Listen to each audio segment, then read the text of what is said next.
Kami dari kelompok 6 akan mengangkat dan menjelaskan penerapan asas Bernoulli pada gaya angkat sayap pesawat terbang. Hai teman-teman, sewaktu kecil dulu sangat sering terlintas di pikiran kita bagaimana sih sebuah pesawat bisa terbang di udara, bahkan dengan ukuran dan massa yang sangat besar. Hal tersebut mungkin menjadi pertanyaan yang sampai sekarang pun masih banyak di antara kita yang belum mengetahui bagaimana itu bisa terjadi. Nah, di sini kami akan menjawab pertanyaan kalian yang dapat membantu kalian walau hanya sedikit untuk menjawab ke adik-adik, sepupu, atau sanak saudara kalian yang mengenai pertanyaan tersebut.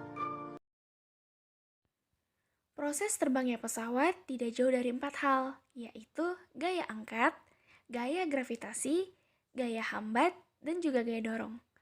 Di sini, kami hanya akan menjelaskan tentang gaya angkat, karena bagian tersebut sangat berhubungan dengan bidang yang akan kami bahas, yaitu tentang penerapan hukum Bernoulli. Prinsip Bernoulli adalah sebuah istilah di dalam mekanika fluida yang menyatakan bahwa pada suatu aliran fluida, peningkatan pada kecepatan fluida akan menimbulkan penurunan tekanan pada aliran tersebut.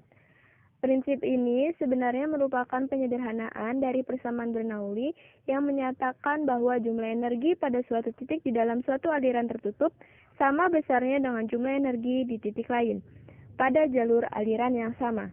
Prinsip ini diambil dari nama ilmuwan Belanda atau Swiss yang bernama Daniel Bernoulli.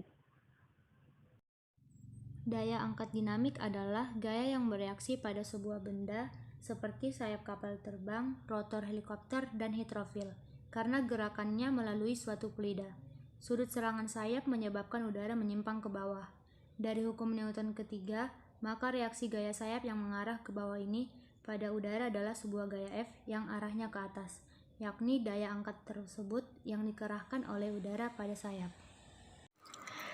Perbedaan tekanan pada kedua sisi sayap pesawat ini menyebabkan gaya angkat sebesar, dan di sini kita bisa menggunakan rumus F2 dikurangin F1 atau gaya angkat pesawat terbang sama dengan setengah Rho dikali A dikali V1 kuadrat dikurangin V2 kuadrat.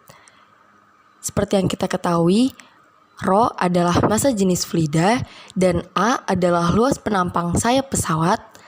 V1 ada kecepatan udara di bagian bawah sayap dan V2 kecepatan udara di bagian atas sayap. Untuk dapat terangkat, maka gaya angkat pesawat harus lebih besar dari berat pesawat. Dan jika massa pesawat adalah M dan percepatan gravitasi G, maka V2 dikurangin V1 harus lebih besar dari M dikali G. Dan tentunya P2 lebih besar dari P1. Gaya angkat terjadi karena adanya aliran udara yang melewati bagian atas dan bagian bawah di sekitar airfoil. Penampang sayap pesawat terbang memiliki bagian belakang yang lebih tajam dan sisi bagian atasnya lebih melengkung daripada sisi bagian bawahnya. Bentuk sayap tersebut menyebabkan kecepatan aliran udara bagian atas lebih besar daripada di bagian bawah, sehingga tekanan udara di bawah sayap lebih besar daripada di atas sayap. Hal ini yang menyebabkan timbulnya daya angkat pada sayap pesawat. Gaya angkat inilah yang membuat pesawat dapat terbang dan melayang bebas di udara.